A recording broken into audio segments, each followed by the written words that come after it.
The Rich People Problem by Kevin Kwan.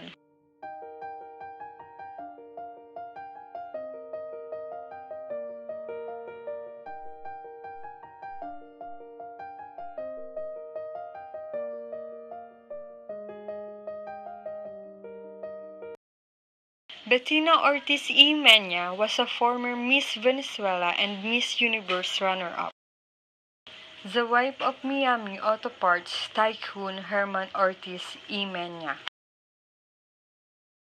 At every restaurant, she chose grace with her presence. She was always greeted with reverence and whisked to the exact table that she desired. But today, on the table Sip Sip, her favorite spot on Harbor Island, where she could comfortably eat her curry salad while enjoying a beautiful view, was taken. The party and the loud tourists are taking too much time. She got impatient and enraged that she couldn't get what she wanted. Bettina Famas glared at the tourists happily savoring their lunch in the sun. Look how tacky they were. The woman overly tanned, wrinkled and saggy, none of them properly lifted or buttocks, and the men were even worse, all dressed in all rummelled shirts and shorts, wearing those cheap straw hats sold at the trinket shop on Drumore Street. Why did such people have to come here? Bettina finally snapped and stormed in the kitchen. Enraged, she runs at the woman with pixie cut blonde hair named Julie, the owner of the restaurant. Julie, honey, what's the dealio? I've waited more than 15 minutes for my table, Bettina sighed.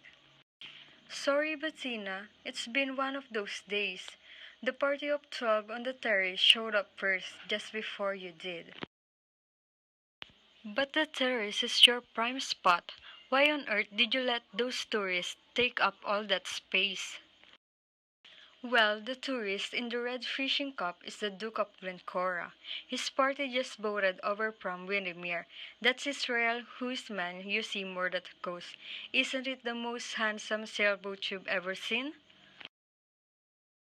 I'm not impressed by big boats. Bettina huffed, although secretly she was rather impressed by people with big title. From the kitchen window, she surveyed the party assembled on the terrace with new eyes. These artist British types were such a strange breed. Sure, they had their Savile Row suits and their heirloom tiaras, but when they traveled, they looked so painfully frumpy. It was only then that Bettina noticed Tritan, well-built men in fitted white t-shirt and black Kevlar pants sitting at the adjacent table. The guys weren't eating but sat watchfully, sipping glasses of seltzer water. I assume that's the Duke's security detail. They couldn't be more obvious. Don't they know that we are all billionaire here on Brilland? And this isn't how we roll. Actually, those bodyguards belonged to the Duke's special guests. They did a whole sweep of the restaurant before the party arrived. They even searched my walk-in freezer. See that Chinese fellow seated at the end of the table?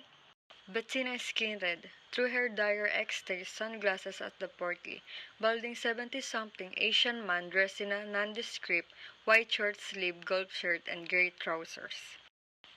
Oh, I didn't even notice him. Am I supposed to know who he is? That's Alfred Shang. He looks like their chauffeur. Doesn't he look like that guy that just drove Jane Wyman around in Falcon Chest? Julie, who was trying to focus on searching a cat of tuna to perfection, shook her head a tight-lipped smile.